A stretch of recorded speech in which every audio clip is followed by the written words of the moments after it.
Well, welcome to the Front Row Podcast with Coach Mark Gottfried. I'm excited today because I got a wonderful, wonderful guest, and don't know him that well just yet. I hope to get to know you better, but obviously followed your career and, as a Major League Baseball pitcher, Yankees, Angels, Tigers, Brewers. Yep. Brewers. Yep. Not the Tigers, White Sox. Yep. White Sox. We've had, I think, a couple stints with the White Sox and the Angels along the way. Mm-hmm. But obviously, most notable, Jim pitching a no-hitter in Major League Baseball, being born with just one arm or one hand, one arm from the elbow down. But so I just want to. We're going to have a good time today and just talk. I want to hear your story and growing up in Flint, Michigan, tropical Flint. And now a resident here in Newport Beach, but welcome. I'm glad you joined us. Thanks, Mark. I appreciate it. It's good to be here. Wasn't that the name of Will Ferrell's basketball team in Flint, the Flint Tropics? Probably not a lot of great players on the Flint Tropics, but anyway. So, Jim, tell me, and as we just kind of dive in, man, and I'm curious about this. I've actually been really excited when I first met you. I met you at a high school volleyball game here a couple weeks back. But just kind of growing up and how you got going in baseball and how do you decided and kind of put all your emphasis into baseball. I'm sure growing up like all of us, you're probably out there trying to play every sport there is. But what kind of clicked for you to kind of get it started for you to kind of take off and pursue baseball? I think it was just I was good at it, because I loved basketball. I loved football. Like you, I grew up in Michigan and in the Midwest, and the seasons decided what we were going to play that day, whether it was football or basketball, indoors, outdoors. But baseball, I always loved. I always loved baseball, and I could always throw things. I mean, I could pick something up and throw it. I could skip stones. I could throw a softball. I could throw a baseball, and so.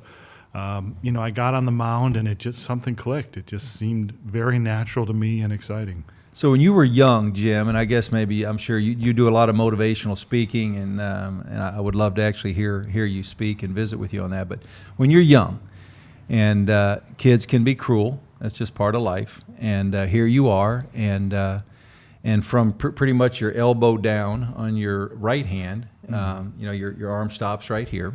Mm-hmm. Well, at what point for you when you're young do you start to realize and say, okay, I'm different than the other kids? The other kids, have two hands, and here I am. And how does that, when you're a young person like that, play into your psyche as far as, okay, I want to play sports and be good, but maybe I don't have what some of the other kids have. Mm-hmm. I don't, it wasn't one epiphany moment of kind of understanding that you're different. I remember going to kindergarten. When I was a kid, I wore a prosthesis that was this really clunky metal and plastic thing, and it had a metal hook. And my parents were doing the best they can to try to help me to find ways to do things and figure things out. So they had me try out and wear this prosthetic, and I hated it. I didn't like it very much. I felt like it didn't help me do the things that I love to do, fool around and play at recess. And two, I felt like it brought about even more attention and sort of oddity. So, I know a lot of people use them and it works for them. But for me, walking into school and wearing that prosthesis and, it was the first time that I'd kind of been outside of my comfort zone. So, the early years of elementary school and middle school and all that, I remember some awkwardness. There was no doubt about that. Were kids, how were kids, classmates? I think kids can be cruel, sometimes not intentional, just kind of things they say or pick on, or, were kids towards you when you're young, and did any of that happen with you at times where that may have motivated you or maybe not, or made you kind of retreat a little bit? Or just tell me about that a little bit when you were young. I think the effects of being different were subtle. They're more so than I think maybe people think. I didn't go home at night and say, I'm going to prove everybody wrong. I was determined, and I certainly was ambitious. And I worked hard, and I spent a lot of time alone working out my thoughts. And so if that part of it is, trying to prove yourself, that would for sure. But growing up, and I still get a lot of cards and letters from kids all over the country, parents, grandparents, doctors, asking for advice for kids in the similar condition as mine. And what I try to tell them is it's sort of a journey. It's a long road. You'll have these moments of real discomfort. There's times when you want to stick your hand in your pocket and you want to hide from it. There's times when you want to fight back. But little by little, as you get older and you grow up and you find the things that you love to do in life, those times spread out and they become less and less. And I do remember as I grew up finding that my hand, I thought about it less and less. And that was a real thought too. It wasn't just, me not noticing it. It was just like, wow, it just really hasn't been a part of my life. It doesn't factor into my day-to-day existence anymore. So it takes time. It's not easy, but it gets better. And obviously, I know you're very kind of, just getting to know you, you seem very humble about everything and the accomplishments you made in your life. And I see so many young people. I have 5 children myself, and I'm engaged to a wonderful person who has 3 children. But sometimes I see young people, and the road gets hard, it's tough, and it's so easy to quit. I just think that's part of life. We've grown up, and you know people that had this great potential, and somehow they just never really accomplished the things they wanted to, because when it got hard, they stop. They quit. I'm going to do something else. And it's a hard thing, but you, I think, and I'm sure for thousands and thousands and thousands of young people and older people too, have been an inspiration, because you have been able to overcome something that a lot of people might not have been able to do. They might have said, I can't do this. I just need to do something that's, but you didn't do that. And where would that kind of come from with you? Do you think that's more innate? Your parents, coach, people around your community? Was there people that kind of maybe breathed some encouragement into you along the way? Absolutely. Yeah, absolutely. I was very fortunate, and I say this all the time. I grew up in the great town of Flint, Michigan, which I don't know if people might shake their heads and wonder what exactly I'm talking about there. But, Flint's almost famous in its way for its toughness. A lot of great basketball players, as you know, recruiting and have made their mark at NCAA and NBA. But it was tough. No quarter was given on the playground in Flint, Michigan. And I wouldn't trade that for a second. I really wouldn't. And my dad embraced that. My dad was a 3-sport athlete in high school. But I have to tell you, I'm thankful for the toughness of Flint, Michigan. I'm thankful for the people, the incredible coaches and parents and mentors and friends. So many people along the way. And I had my moments of digging deep and refusing to quit. But I got pulled through a lot of doors. I had a lot of coaches, who made that phone call, who took the time, who helped me to figure something out, who put me on teams that I didn't think I belonged on. So it wasn't, my story wasn't entirely about my own determination and my own resiliency. It was being surrounded by people who were creative and smart and tough and who wouldn't take no for an answer. And my life greatly benefited because of that. Were there times, I'm sure there were, you've kind of touched on them, but can you remember back and say, boy, when this thing happened, man, I just really wanted to, I wasn't going to play anymore. I'm just done. Maybe I'm physically not like everybody. Was there any of those moments where where you almost had to kind of figure it out? Like, okay, I can strap it on a little tighter here. I can tie my shoes tighter, or I can just fold the tent. Were any of those moments? I'm sure we've all had them. I've had a million, playing, coaching, whatever. I'm sure you have. But can you remember some of those maybe along the way that you said, man, I'm close to I'm not doing this? Yeah, I remember distinctly, the famous story of Michael Jordan being cut from the basketball team. I think he was a freshman or something. My freshman year of high school, I was the only guy on our team who didn't get a hit the whole season.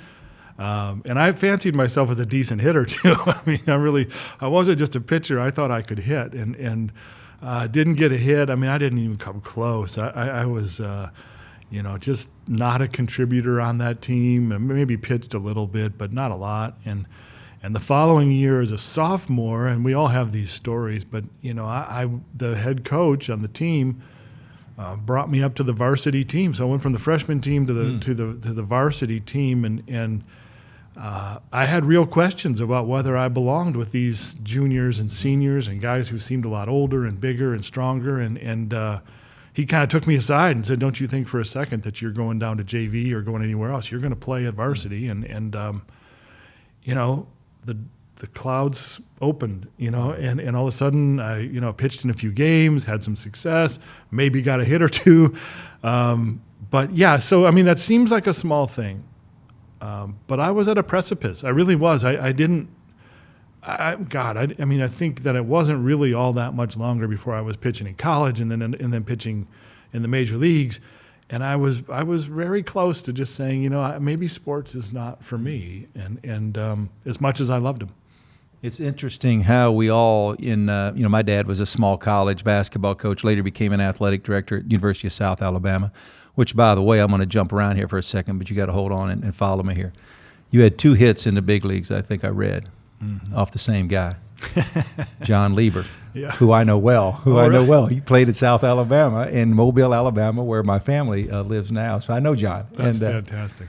I'm going to have to give him some grief on that one, but you got your 2 hits off the same guy. Is that correct? I did. And I never talked to John about it. I don't know him. He threw me, 2 fastballs, and one of them was in Milwaukee County Stadium. The other one was, which I love, is in Wrigley Field. He was pitching for the Cubs, and I was playing for the Brewers. So, yeah, I don't know how he feels about that, but, we have a shared history, I guess. You do. All right, so let's go back now. So you're young, and you love baseball. I'm a baseball guy, by the way. I'm a fanatic. I've always been a Dodger fan for as long as I can remember, and so I love baseball. But at some point here, you figured out how to, with your left hand, to have the glove and the ball, and then to form a way to still pitch with a glove and a ball. Tell me how that happened. I really wanted to play baseball. It called to me. And my dad was a good athlete, but not a baseball player at all. And so he bought me a cheap plastic glove at the local drugstore. And we went out in the front yard, and I remember just trying to figure out how to throw and catch with the same hand. And there was no model, there wasn't a YouTube video. There wasn't even YouTube, of course, but I'd never heard of anybody doing this, and there was no pictures to look at or a paradigm, and so it was all trial and error, and which I believe is so key. People talk about determination and perseverance, and so many times it's just being willing to take a chance and do things a little bit differently than other people do it. And so we just set off on this journey of trying to figure out, I ended up twirling the glove towards my body and sort of wrapping my right arm around the glove and letting the ball fall out. When I first started, it was clumsy. It wasn't efficient. I couldn't even play Little League, the way I was doing it. But I just set to work at figuring out and throwing a ball against a wall and trying to figure out how I could get the glove on and off faster. I wasn't trying to prove myself. I just did it because I loved to do it. And it was something that was almost Zen-like in practice. I just kind of lost myself in this process until, made my way through high school. And by the time I got to the big leagues, I was pretty proficient at it. I really didn't see my fielding as anything different than anybody else's. High school quarterback, correct? I got that right? Yeah. So even as a quarterback, kind of the same thing. You have to learn a little bit, which obviously to take a snap and to make sure you've secured the ball, as you step back and either hand it off or throw it. And so was there a learning, I'm sure there was, like a learning, okay, how do I have to do that? What's the best way for me to do this to where I can still be good and do it correctly? I'm sure with football as well, as a quarterback. Yeah, again, trial and error. You know, I've told this story a lot of times, but I was a skinny kid. I ran cross country. You know, I did the things that kind of made sense besides baseball. And we had a good team. I went to Flint Central High School in Flint, Michigan, right in downtown Flint. It was a great mix of white kids and black kids, and the football team was, skewered a little bit more towards the black kids, but the head football coach invited me out to play on that team, and he said, "Hey, listen, we need a backup quarterback. We don't have anybody this year. And I hear you can throw a football fairly decent, and why don't you come out and throw?" And I said, "Well, guess what, Coach? I never played football before, and I don't know anything about your team, and I don't know anything about the pads and the helmet and all that." And I went down there. I walked into this different, culture. This different. Football is a different world than it is than any other sport. You have the motivation of it and the fire of it and the Friday Night Lights and. Those coaches, they all took time how to figure out how I could take that snap. And, honestly, it came really easy. I used my right forearm as a hand. I got down a little bit lower. I bent my right knee. I could make the handoff to the running back, just by holding the edge of the football. So, so many times we look at these, these challenges is so daunting. And oftentimes it's the smallest of adjustments that allow for these breakthroughs. Just holding the ball by the edge to make that handoff was the common sense way to do it, and it allowed me to play, high school football. So you probably had children. You have daughters that played in college, athletes, and I'm sure you've talked to thousands and thousands and hundreds of thousands of people, with the social media and all the things nowadays with everything, but. You got young people sometimes, which, it bothers me sometimes because I feel like we're in this era where kids are coddled so much. It bothers me. I coached, and, coaches love the toughness, and, you're just going to fight through, and you're going to be resilient. You got to have a great attitude. You got to figure it out. And I used to have a term called GID, get it done. Just bottom line, it's a GID. We're at a point in the game right now. This is a GID, fellas. We got to get it done.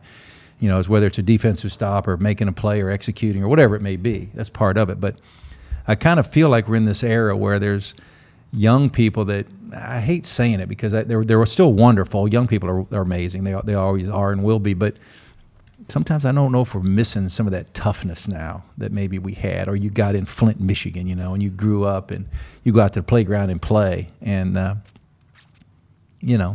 sissies go home, you're going to play and you got to be good. And do you see that a little bit? Do you agree? Or is that something you might say, kids are kids the same as they used to be? Or do you think we're in an era where there's a little bit too much of coddling people, knowing what you've gone through and the obstacles you've overcome? Yeah, I do. I guess you and I are of the same generation and kind of look at things, But damn, I know it's hard as a parent. I think we could sit here and all agree and have a beer or a cup of coffee and say, "Yep, adversity is good for kids," and going through a rough patch is good for kids, and we'd all agree on that. We all agree on that, But yet, that adversity comes creeping in, and it's really hard not to be there. When you have the time and you have the resources to be able to help your kids out. It's really hard to take that step back. And I think that's the part of it that parents, awareness is just so important in life, in my opinion. Being able to be a little bit removed from the situation you find yourself in and have recognition, because so oftentimes we just react. We react. We don't want to see our kids go through pain. We don't want to see our kids be uncomfortable.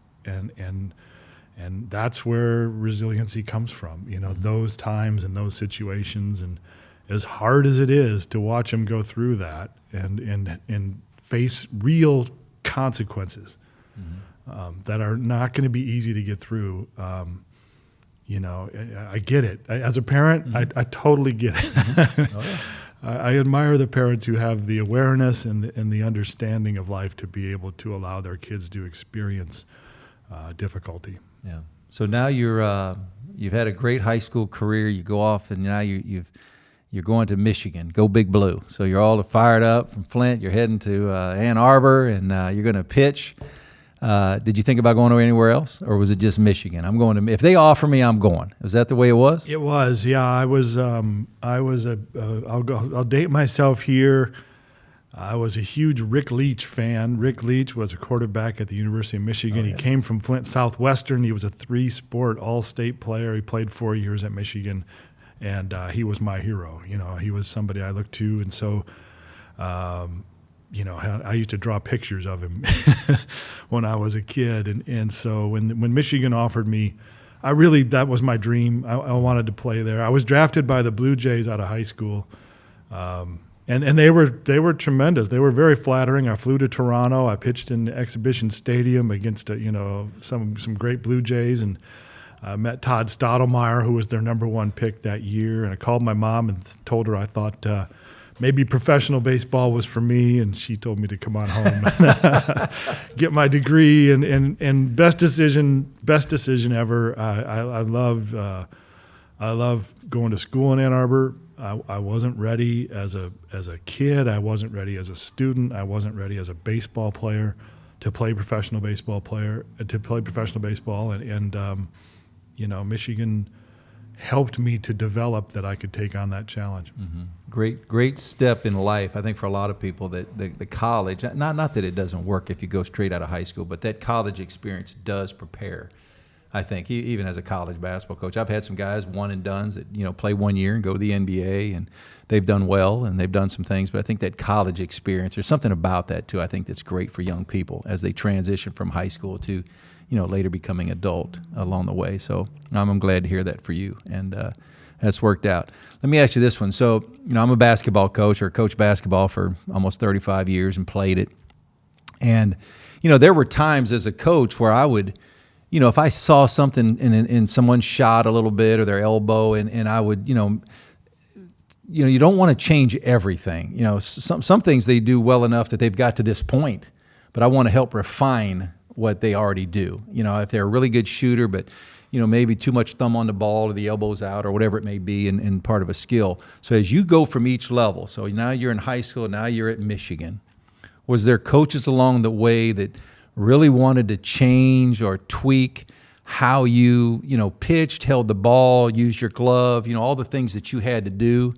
Was there a lot of that, or did most people kind of just let you go and say, here's what he does? Or maybe walk me through that a little bit. There definitely was refinement. I started pretty raw. I grew up in Little League, pitching in blue jeans and tennis shoes, and that's the truth. We made it to the city championship in Flint. I didn't even know how to pitch out of the stretch. All I knew was the windup, and somebody got on base, and they were like, "Hey, you got to pitch out of the stretch." I was like, "What stretch? I don't know that."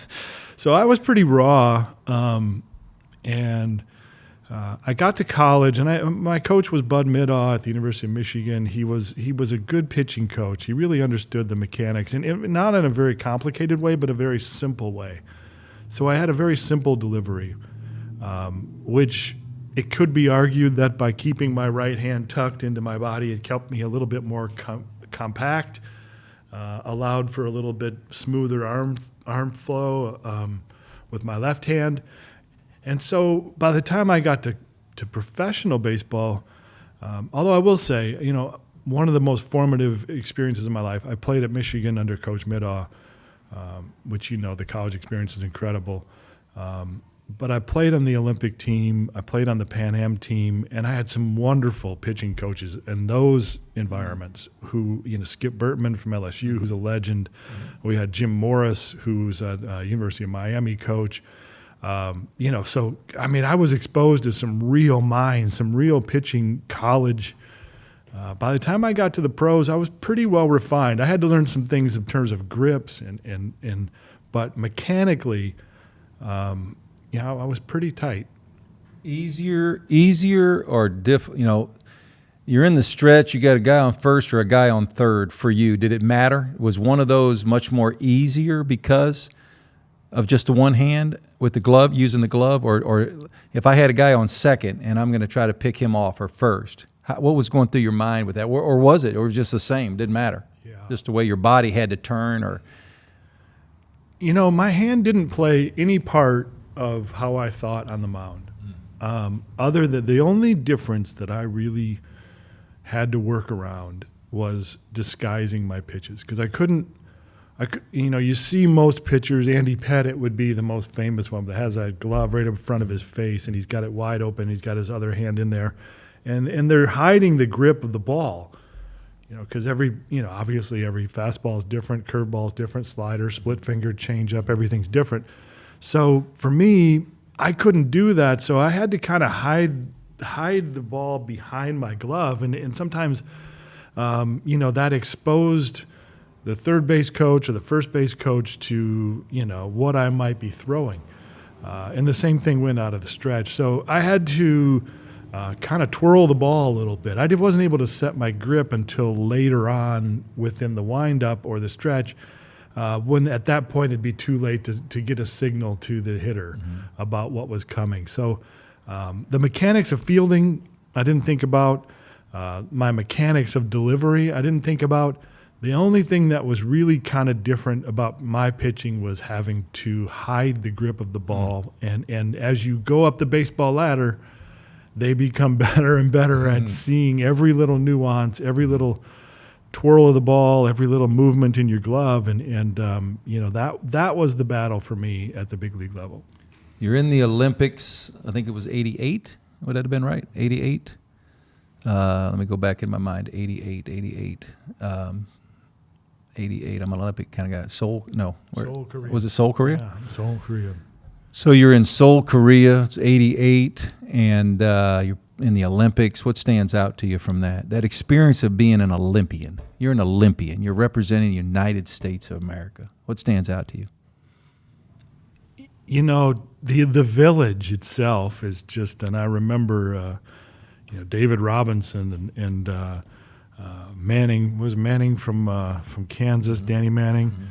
The basketball players, the tennis players, Steffi Graf and Gabriella Sabatini, and walking around and seeing, sprinters and decathletes and swimmers, and you could walk down the village sidewalk and you'd see somebody and go, you knew what they did.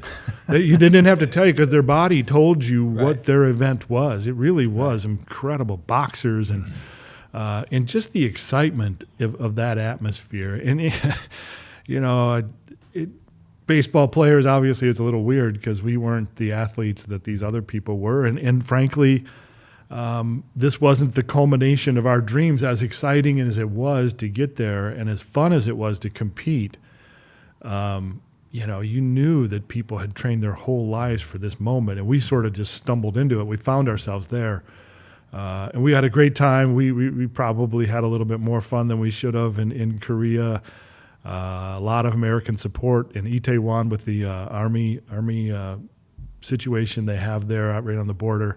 And so we had a ball. I pitched the last game, won a gold medal. We had Tino Martinez and Ben McDonald and Andy Bennis and Robin Ventura. I could go down. I would hate to miss out on somebody. Charles Nagy. I mean, we had a really good team, and a lot of guys who ended up playing a while in the big leagues. But that was the best team I ever played for. Best team I ever played for. As a coach, I know you'd love hearing. Just playing on that team brought about a certain unselfishness. You didn't care, right? You didn't care. You could be an all Pac-12 center fielder, and you could be a pinch hitter or a pinch runner on that team. And it didn't lessen your enthusiasm to come out to the ballpark that night, or same thing with a pitcher. You could be a starting pitcher, an All-American, and be asked to be a relief pitcher during that tournament. And it was all in, The coaches, Mark Marcus from Stanford, Skip Bertman from LSU, Ron Polk from Mississippi State, legends in the baseball world, really, really had a lot of buy-in to what we were trying to do as a team. Best team I ever played for. Wow, isn't that amazing? So I was an assistant coach on a Pan Am team, and I think it was 2000. I got to go with my memory, but Jay Wright, who coached 2 national championships at Villanova, was the head coach. I was one of the assistants, and I remember we went to Rio de Janeiro, and I just remember like when I got the big bag and I had all my gear, and I have the shirts and the T-shirts and all that, and everything was USA. Mm-hmm. And even for me, and it's not the Olympics, it's the Pan Am Games, but still you're representing your country.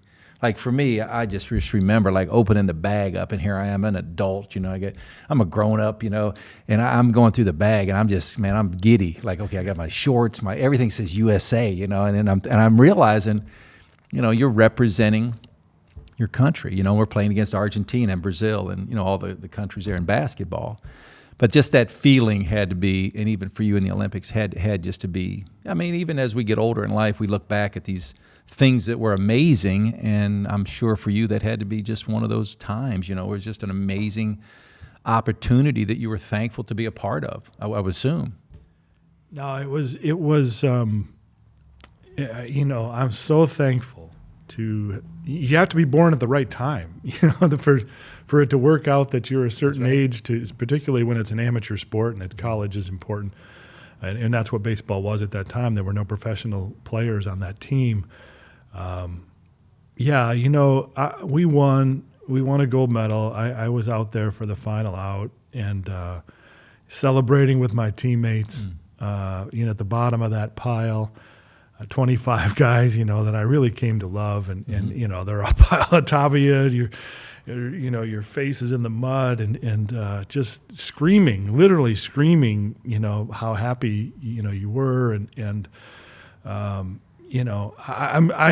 I guarantee there's nothing like winning an individual gold medal. If you win a race or, whatever you do.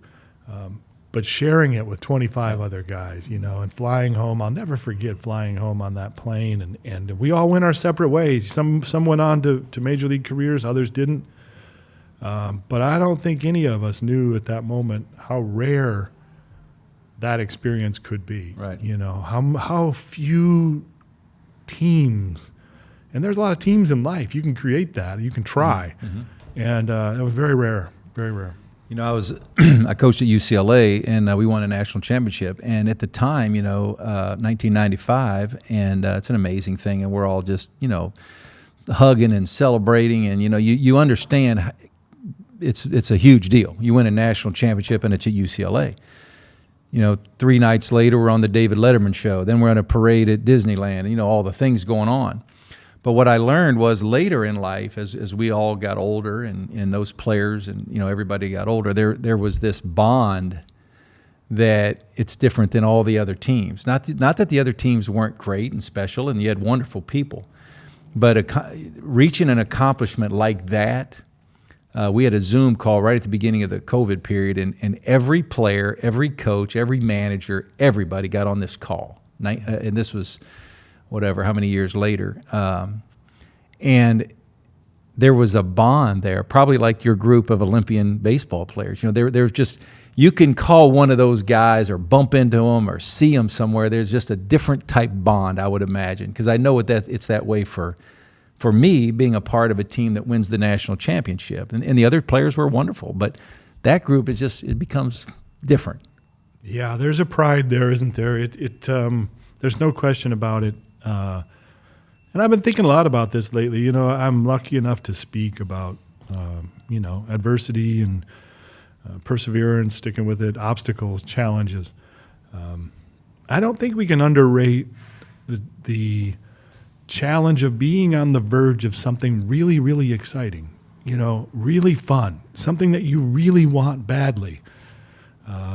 Hopefulness, a lot of things can creep in, anxiety, just managing your emotions, and to be able to climb that mountain, to be able to take that step is every bit as rewarding and every bit as it engenders as much pride as it does battling, overcoming some difficulty, and so I've been thinking a lot about how similar the mindset has to be in both good times and bad times. And I think, great teams share that, having done that together. Yeah, And it's special, and it never changes. Was there a point, Jim, at any point when you were maybe, middle school, high school, college, where you actually said to yourself, I think I'm good enough to be a big league pitcher. I can do this. I'm going to be good enough. I'm going to get there. Was there a time when that happened where, man, it kind of, you could feel it, like, okay, I can sense it. This is going to happen for me. Or were you one of those guys just, I don't know, talk to me about that when you, because I think it's sometimes, especially with athletes, there's that point where you get to a place where you think, I kind of climbed a mountain here. I'm kind of over it, and I can see now where I'm going to go, and I think I'm good enough. I'm good enough to be a pro and to be a good pro. Did that happen for you?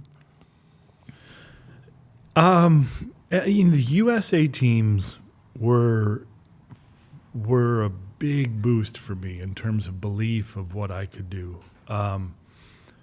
Playing at Michigan, great baseball, incredible baseball, Big Ten baseball, a lot of guys. Barry Larkin would have been a senior when I was a freshman there. Went immediately pretty much to the Cincinnati Reds and Hall of Fame career.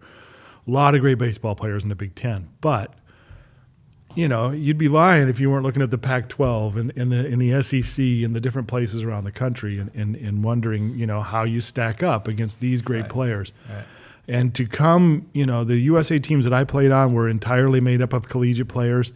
My sophomore year, I played on the Pan Am team with some guys who were drafted in the first round. My second year with the Olympics, I was right there with, the Ben McDonalds and Andy Bennis's and Charles Nagy's of the world. And that was the first time it sort of hit me like, oh, well, these guys are getting drafted. They're going to be in the first round, and that was the first time I started to believe that, I could match up with the best amateur players. I didn't know about professional, but for me, Mark, it was all about opportunity. I just wanted the chance, get my foot in the door and let the chips fall where they may after that. But that's when I knew I was going to get the chance. And that's all I wanted. As you became a pro, Jim, and I'm trying to put myself into your shoes a little bit, and here you are. You've got a left hand. You're a really good pitcher. You've done well in college. You've played in the Olympics. Okay, now you're a first-round draft pick. And I'm sure there were times when, whether it's people in the media or articles or journalists or this or that or the other, and you have to hear it. You had to hear it. I'm assuming, maybe you didn't, but I'm assuming you did, where can this guy that only has the one hand, can he actually do it in big league baseball? Okay, he did it at Michigan. All right. But this is another step. Did you hear those kind of things? Did they motivate you? What did that do for you as you probably, I'm sure you had doubters. You had a lot of them. You had them your whole life. People doubting you probably. But talk to me about at that step. Now you're the press conference ends and you're the Angels. Here I come. And somebody's going to question and say, I don't think he can do this. That was really the most intense period of I don't want to say doubt, but I will say questioning. I was coming off the high of the Olympics, and I was feeling pretty good about myself. I'd been drafted by the Angels in the first round. I was the 8th pick.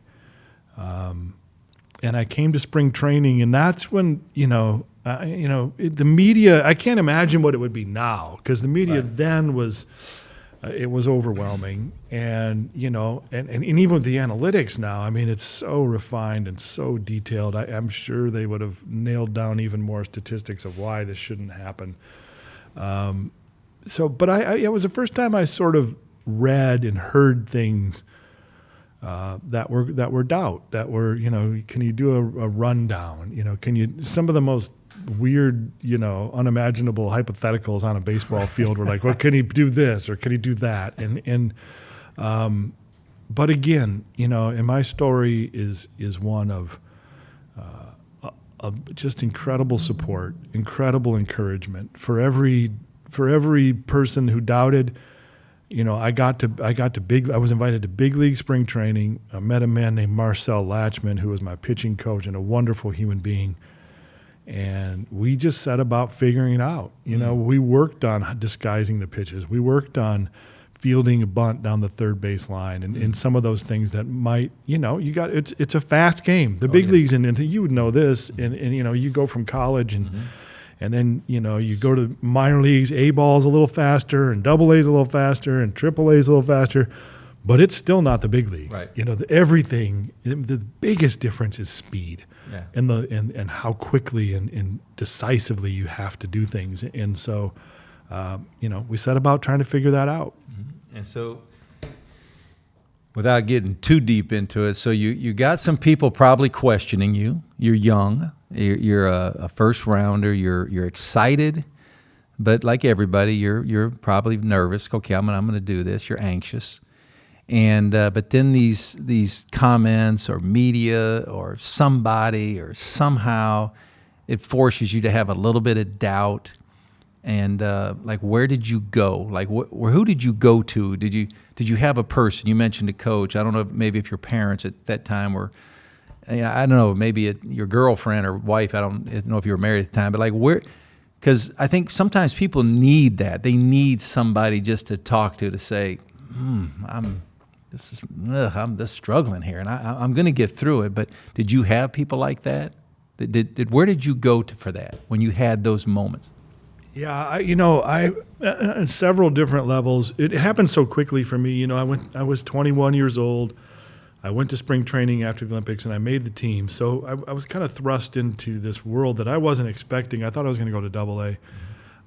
We had an opening in the rotation, and so I ended up here in Anaheim. And I couldn't believe it. I was pinching myself. So the fact that it just happened so fast was jarring. But initially, it was teammates. It really was. We had a veteran team that year, and got Chuck Finley here in Newport Beach. He invited me to live with him and Wow. took me under his wing. And he had a couple years in the big leagues. A guy named Kirk McCaskill was pitching. Took me under his wing. Burt Blyleven, the Hall of Famer. Bobby McClure, Lance Parrish, Wally Joyner. I could go down the whole list of people on that team, and they'd all 5-6 years in the big leagues at the least. And they embraced me. I didn't pay for a dinner that whole rookie Wow. year. I sat up in a lot of hotel rooms, drinking beers, talking pitching. And then, some other people along the way in my big league career, I worked with some, and I'm proud of this, I worked with some mental coaches. Ken Ravisa, who's a legendary baseball mental guy, here in California. I worked with Harvey Dorfman, who was one of my heroes in life, who was working with the Oakland A's. And so I read a lot of books. I learned a lot. I had great mentorship. I was very, very lucky. When you go out onto the mound for your first, you're walking from the dugout across the line. You're heading to the mound. It's not spring training. It's the real deal. And you're playing for the Angels, and you're 21. The time, and you're walking out there, and what's your gut doing at this point? It was a blur, I swear. I would love to tell you, boy, I was just locked in. I was so poised. I was ready to go. I was a blur. The moment overtook me a little bit, looking back on it, because I know I can't remember anything about it. I remember pitching against the Seattle Mariners. I remember pitching against Mark Langston, who was one of the top left-handers in the game.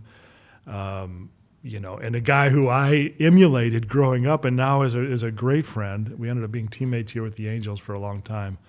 And no, I can't tell you anything about that first game. I know, and my parents were there. I know that, and some other people. But that we might as well not even talk about. I can't even tell you anything halfway true. Who was a guy or two when you pitched that when they came to the plate, and I know you're confident, and all athletes are, you're I'm gonna strike this dude out. I'm gonna get that dude out. I'm getting him out. But who was that one or two or three guys you said, whew, I got my hands full right here with this one? Yeah. Who was that? Boy, there were several. Depending on what night it was and what town we were in. I always say George Brett. George was older than I am, but when I first got to the big leagues, even though I was lefty, he was lefty.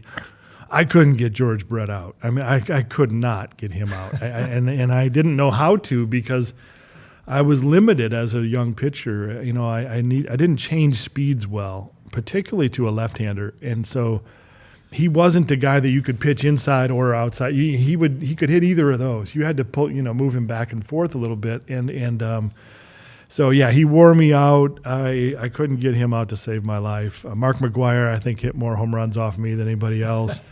Those Oakland A teams were just insane. The Mariners teams, Edgar Martinez. Yeah, I mean, there's teams as much as people. That are you're up against it. How was the New York media? You get traded to New York. I've said to everybody that I've ever known in life, and I've been in sports my whole life, I don't think there's anywhere like New York when it comes to the media. I think they're probably the hardest, toughest. Could be cruel at times. And here you come to New York. Now you're with the Yankees. You've established yourself, as a professional player. But you still have you're going to pitch with glove on, ball in one hand. You're going to pitch it and put the glove under your arm. And how was the New York media towards you? Was it all about just, we'll see if he can win here, or how do you think they were? The New York media was exceedingly fair to me. And I say that because, I didn't pitch to expectations there. I was traded from here. It was a big trade. The Angels got J.T. Snow and a couple other good players, and I went to New York with some expectations of being a frontline starting pitcher, and I didn't really live up to that billing, to be honest. I had some good times in New York, and I'm forever thankful to have pitched there. But the funny thing happened, they didn't treat me with kid gloves. For a long time, the media had always been, fairly complimentary to me. And here in Anaheim, they were, it's different. It was different then. It was not as many people covering the team and not nearly as aggressive. But the the Yankee media treated me as a pitcher. And that's the lesson I learned in New York City, that they didn't care. They didn't care about my hand. They didn't care how I pitched. They wanted to know how well I was going to pitch, and they held me to task. And when I didn't perform the way that they thought I should be performing, they didn't hold back, and it hurt. I didn't like the evaluation. I didn't like some of the answers that they were coming up with, but I had to tell myself that I had arrived at a place where I always wanted to be. I was being judged for who I was as a pitcher rather than a human interest story, and so fair. Long story, the New York media treated me incredibly fair, and it made me confront who I was in a lot of different ways. Wow. You're pitching for the Yankees, and you have the night you have a no-hitter, okay? So and I've always asked this to any pitcher that's pitched a no-hitter because, again, I'm a baseball nut. I love baseball. And in every game I watch, I can watch Clayton Kershaw, and he goes first inning, no-hit, second inning, no-hit. I'm already thinking about no-hitter. Okay, he's going to get to a no-hitter. Somehow he's going to find a way to get there. But here you are, you're first inning, second inning, third inning, and now you're starting to get deeper into the game. You're getting deeper into the game. You're coming to the dugout. And at this point, it has nothing to do with the fact that you have one hand. You're pitching a no-hitter. And first of all, what's going through your mind in those 5th, 6th, 7th, 8th innings? What's happening with you here? Yeah, it's so exciting. Just thrilling. If you can imagine your heart racing and you've been in those situations, and it dragging out, it's being a prolonged anticipation. And I had a great catcher that day, a guy named Matt Noakes. Matt I wouldn't say he was our backup catcher, but he wasn't our primary catcher.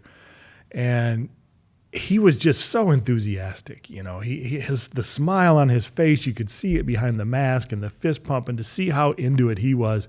You know, it's a weird thing because everybody knows what's going on, but there's no acknowledgement of what's going on, and we all know that. We're not going to talk about it. Yeah, your teammates aren't talking to you. It's a very lonely journey, those last 3 innings or so. But you know, and everybody knows, and the fans know, and the team, the Cleveland Indians, that team came against. They were a good team. They had Edward Bell and Manny Ramirez and Jim Thome, Kenny Lofton.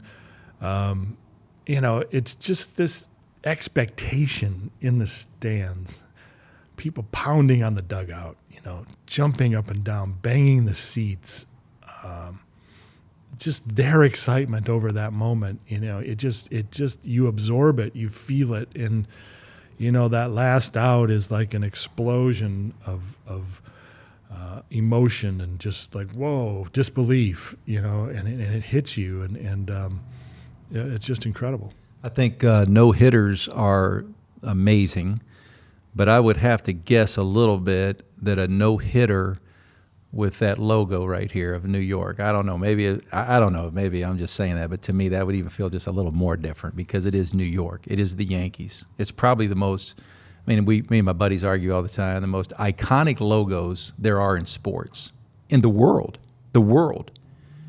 And you could build an argument that that's the most iconic logo, the New York Yankees. And here you are on the mound. It's the 9th inning. There's 2 outs.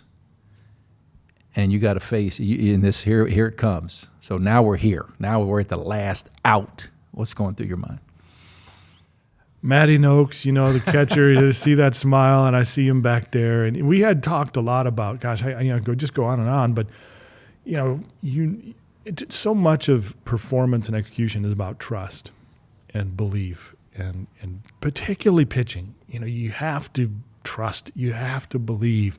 If you hold back at all, you know, you lose a lot of life on the whatever pitch you're throwing.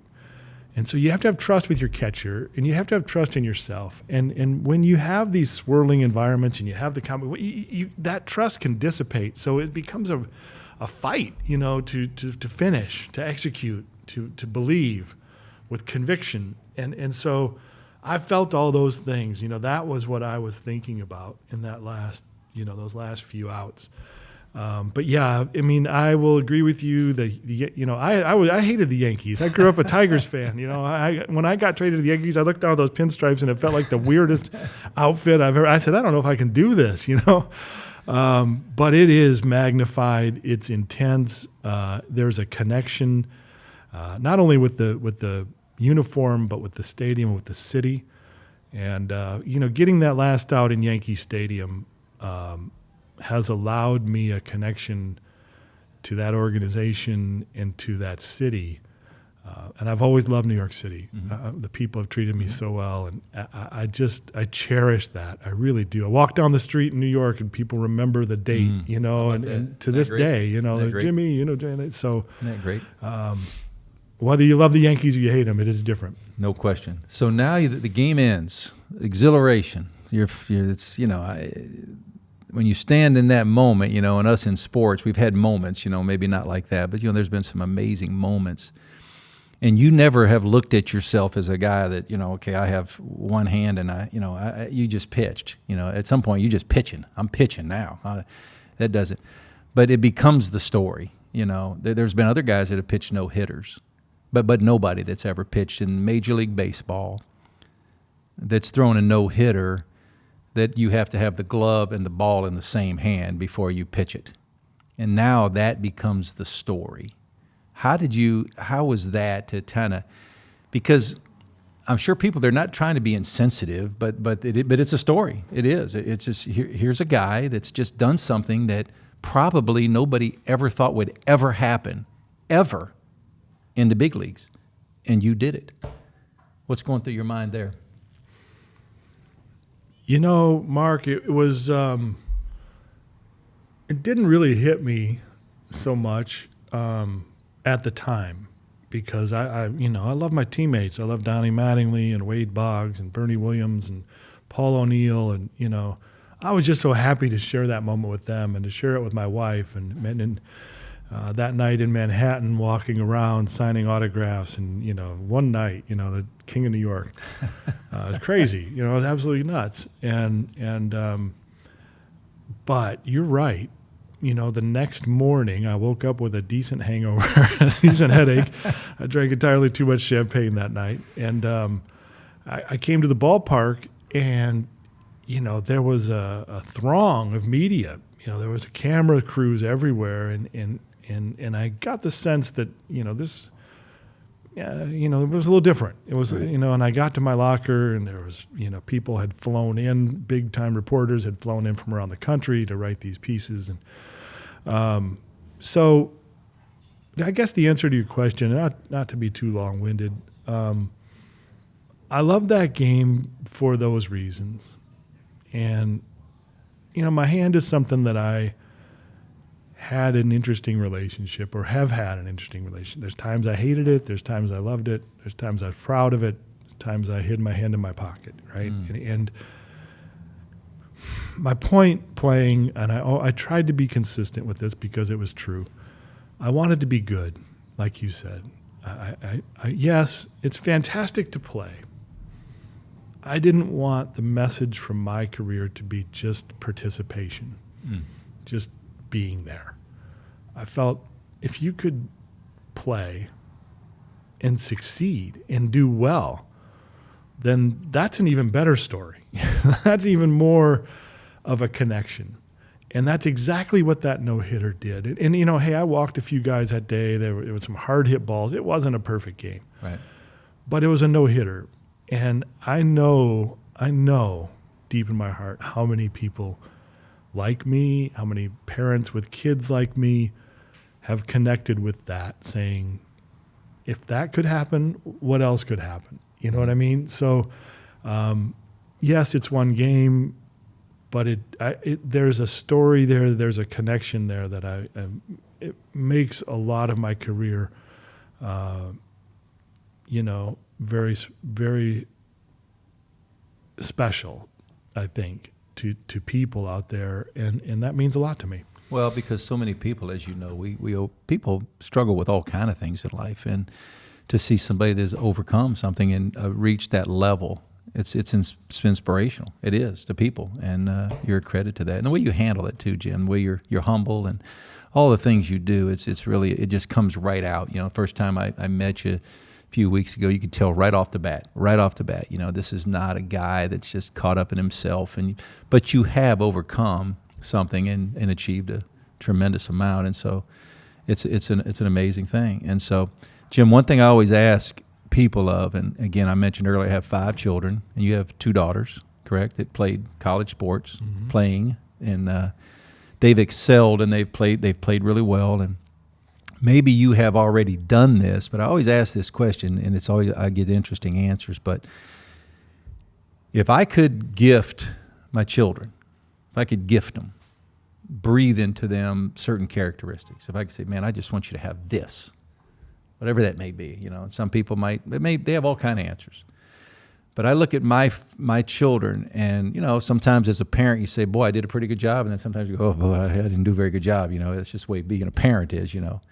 But if I can gift characteristics into my kids, what would those be for you? And maybe you have done that. Maybe they do have the characteristic that you were just wanting them to have. But as a father, what would those couple, 1 or 2 or 3 things, or how many ever, what would those be that you said, man, I just want to gift this to you. I want you to have this characteristic. What would they be? Sure. What a great question, Mark. I mean, I heard Coach Karai one time, the great volleyball player and coach, he asked his children, what do you think I reserve my greatest praise for? And they said something entirely different than what he thought he praised them for, right? And so I thought that was a really insightful way to look at that. There's 3 things that I believe, creativity. And by that, I mean being willing to do things differently, being able to shake it up a little bit. And, that you can do things differently and still do them just as well. And that takes into the idea that there's some trial and error, right? That you're going to fall, you're going to fail. Can you get back up? Can you stick to that problem, until it's solved? I like to have my girls believe that, that if they stick to it, they're going to find an answer, and that was the story of my childhood in a lot of ways. I want them to be accountable to all that they've been given in talent and opportunity, in the moment, in what's in front of them. Hold themselves to that standard because they've been fortunate, they've been lucky. A lot of good things have come their way, and it's their responsibility to live up to that. Most of all, though, there's a great quote, and I don't know who said it. Nothing great in this world has ever been done without enthusiasm. And I want them to be enthusiastic. Find what you love. Go. I don't care what it is. Be baseball, chess, soccer, books, whatever. But body language, enthusiasm, getting up in the morning. Attacking the day with enthusiasm unknown to man, as our friend Jim Harbaugh and Jack Harbaugh say. But I think that enthusiasm can carry you an awful long way in life, and so those things, creativity, accountability, and enthusiasm. Wow, phenomenal! It's a wonderful answer, and Jim, I just want to thank you for coming today. And I've said to you before, and I've said all the time, I'm having a ball. But and the reason is I get to know guys like yourself and people that have achieved a high level of success. You've done it with humility. You've done it with great class. And anyway, I just want to thank you for coming in today. I had a great time. My pleasure, Mark. I enjoyed it too. Okay. Thank you.